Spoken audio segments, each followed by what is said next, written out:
Entender a un gato, a un animal, un perro o cualquier otra mascota que podamos tener. Este ha sido uno de los grandes misterios que hemos tenido en los humanos. Hoy, en nuestro podcast, hablaremos de la historia de la etología, parte número 1. Bienvenidos.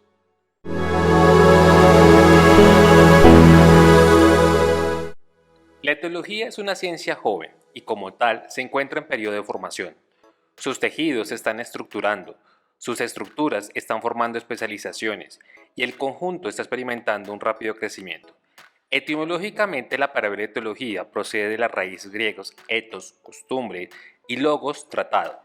El nacimiento de esta ciencia respondía al interés por profundizar en el conocimiento de las costumbres de los animales, por comprender la variedad de comportamientos que en diferentes situaciones exhiben los individuos de diferentes especies a los que pasado únicamente se habían dedicado meras descripciones. Una posible definición de la etiología podría ser el estudio científico del comportamiento de los seres vivos. Esta definición incluye dos términos que reclaman nuestra atención en este podcast. Uno de ellos, al que quiero referirme en primer lugar, es comportamiento. Pero, ¿qué se define como el comportamiento? Desde la percepción es más evidente que el comportamiento es el movimiento de los animales. De ahí que las primeras preguntas que nos antojan como objetivos claros son ¿qué hace un animal? ¿Por qué lo hace? Etcétera. De hecho, clásicamente el comportamiento se había definido como el resultado del movimiento muscular. No obstante, las preguntas relativas a los que los animales hacen constituyen buenos puntos de partida, pero pronto requieren de una familia de preguntas que dan cuerpo a nuestro entendimiento sobre el problema inicialmente planteado, a la que una vez configuran el ámbito de la etiología. Te voy a dar un ejemplo. Imaginemos un animal que huye al detectar un predador.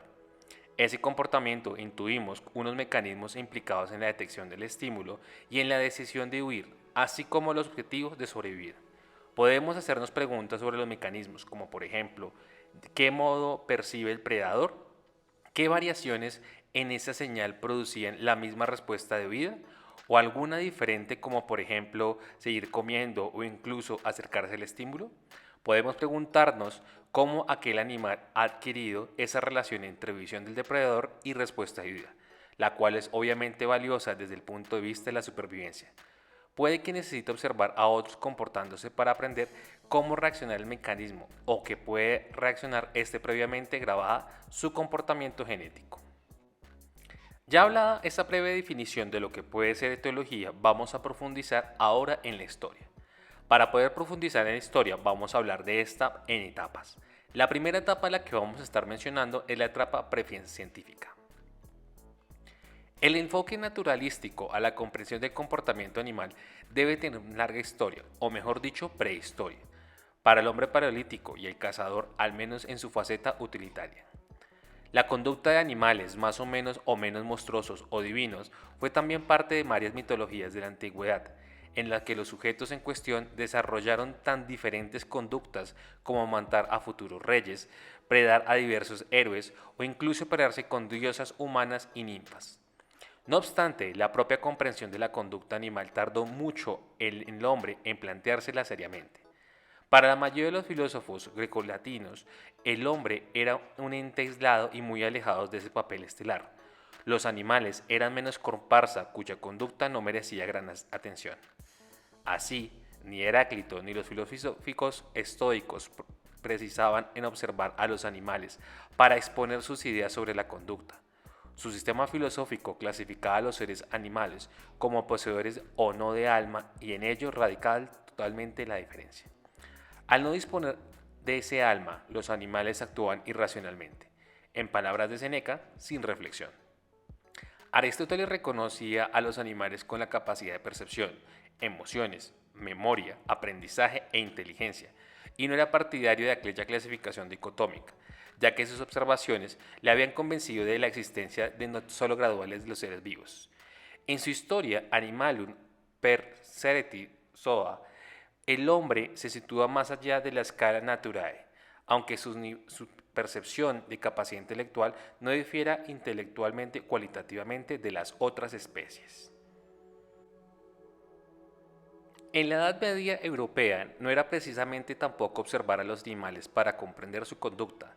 La doctrina vigente contaba con la solución. aunque para ello hubiera que poder aquí y allá Aristóteles para confirmarlo en la teología escolástica. Así, San Alberto Magno y Santo Tomás de Aquino eliminaron al hombre como el de la escala natural de Aristóteles, ya que lo consideraban el único en su comportamiento regido por la razón. Para ellos, los animales eran arrastrados a actuar según su ciego instinto natural. El énfasis de los escolásticos en el control instinto del comportamiento animal venía dictado por necesidades de sistema teológico, en el que la idea de instinto era un concepto útil. La dicotomía instinto-razón como explicación de la conducta animal y humana persistió por mucho tiempo, aun en que el siglo XVII Descartes y sus seguidores defendían con ardor que hay un indicio. Sin embargo, la palabra de su obra tardía, Pasiones del alma, del que el gran interés de Descartes por mantener esa dicotomía era moralista más que científica. Después del error del ateísmo, no hay nada más que aleje la virtud a las mentes débiles que la idea de las que las mentes de los animales se asemejan a la que nuestro, por tanto, no tengamos más derechos de la vida futura de los mosquitos o las hormigas. Estas palabras fueron tomadas del libro de Descartes de Pasiones del alma. El argumento parece evidente.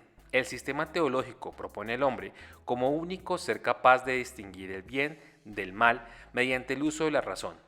Comportándose de acuerdo con este criterio, podría cada humano salvar o condenar su alma inmortal. Puesto que los animales no dispondrían de alma ni podrían, por tanto, preservar tras la muerte la posesión por ellos, el don de razón se hacía innecesario.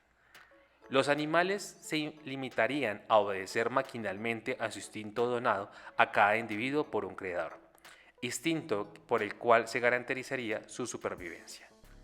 Así pues, y aun con notables excepciones de Hume, Voltaire y Rousseau, en esta época precientífica que alcanzaba hasta la publicación del Origen de las especies de Charles Darwin en 1859, se hacía depender de la conducta de dos conceptos mutuamente excluyentes, el instinto y la razón. La última de estas capacidades se consideraba prerrogativa del hombre, mientras que los animales se consideraban arrastrados a actuar según un instinto ciego. Los primeros modelos etológicos. Darwin en 1871 y en 1872 da los primeros pasos en la salida de ese círculo vicioso al basar sus conclusiones principalmente en los hechos, ya que para él la conducta, la morfología y la fisiología se integran en el bagaje de adaptaciones que permiten a los individuos sobrevivir y reproducirse.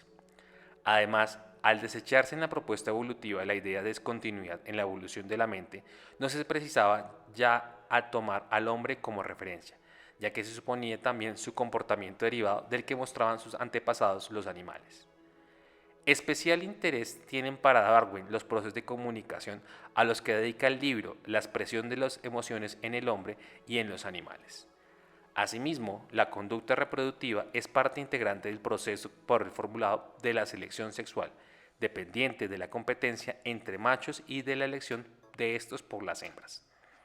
No obstante, el cambio que abrió Darwin con su teoría de la selección natural no tuvo inmediatas consecuencias en la comprensión de la conducta. Los primeros darwinistas no supusieron desembrazarse de la antigua conducta o dicotomía de instinto-razón e insistieron en buscar propias conductas instintivas del hombre y conductas racionales de los animales, impidiéndose así un desarrollo acorde con la idea de continuidad implícita en la teoría evolutiva.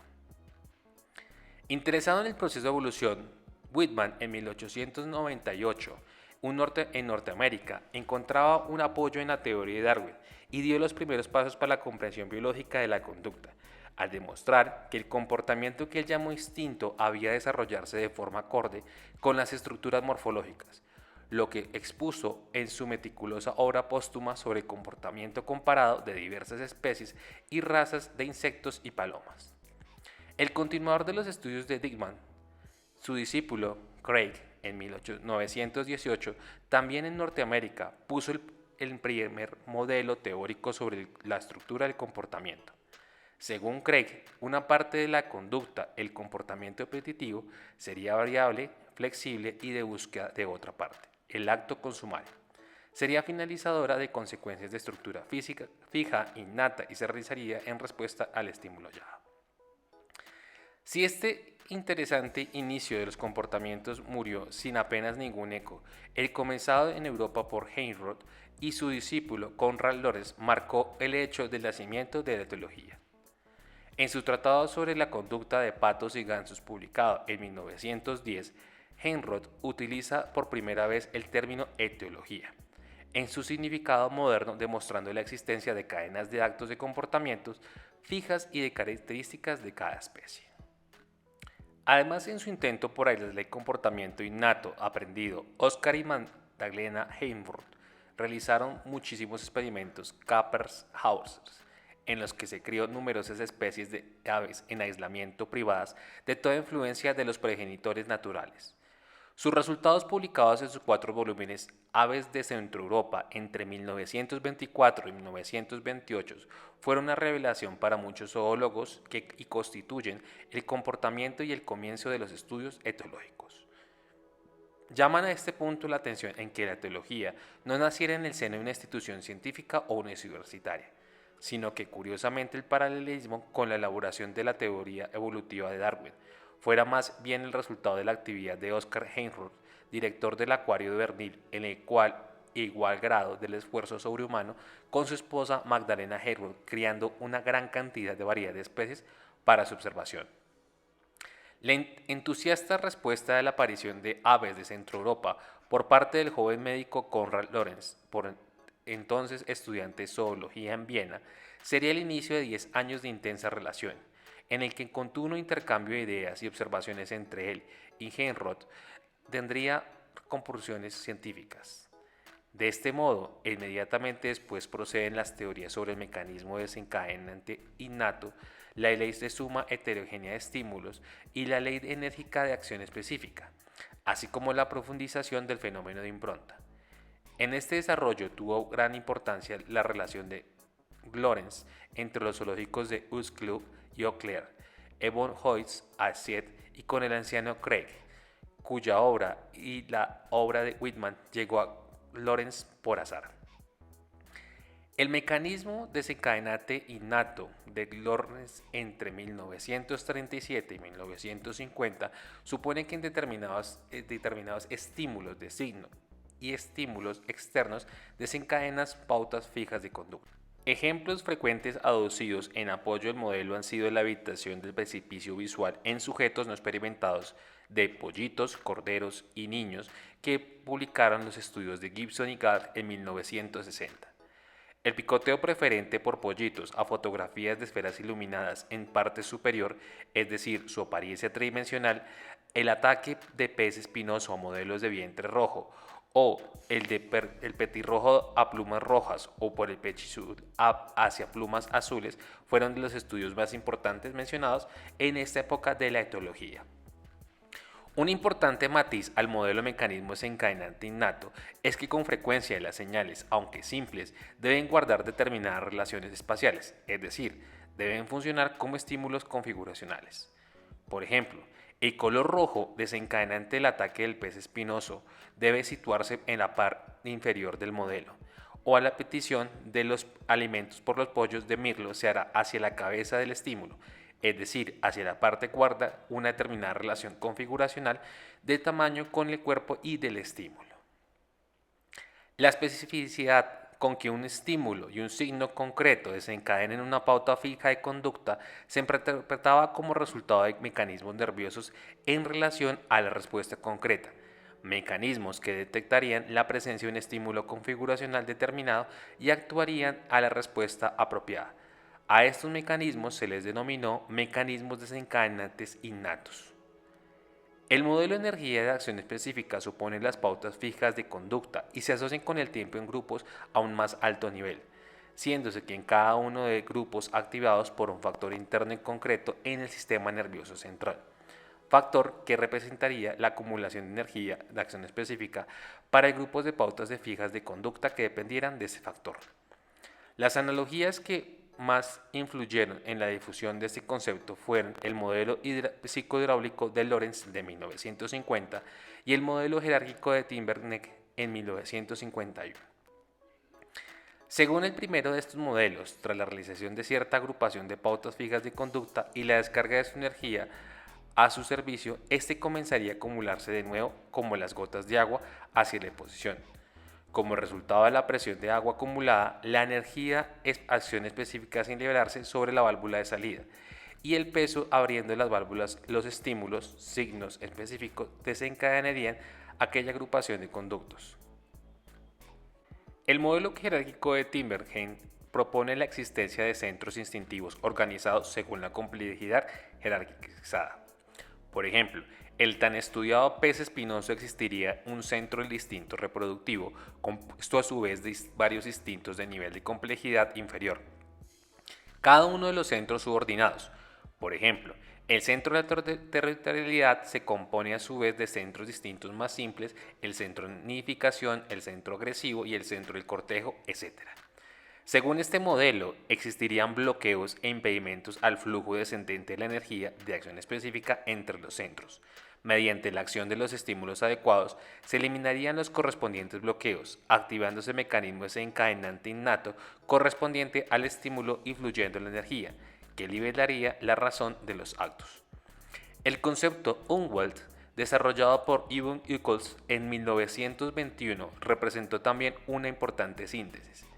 Según esta idea, el animal adquiría un ambiente subjetivo que contendría solo ciertos estímulos clave ambientales y de los cuales la importancia para el desenvolvimiento de sus actividades vitales desencadenarían el mecanismo interno de ejecución del comportamiento.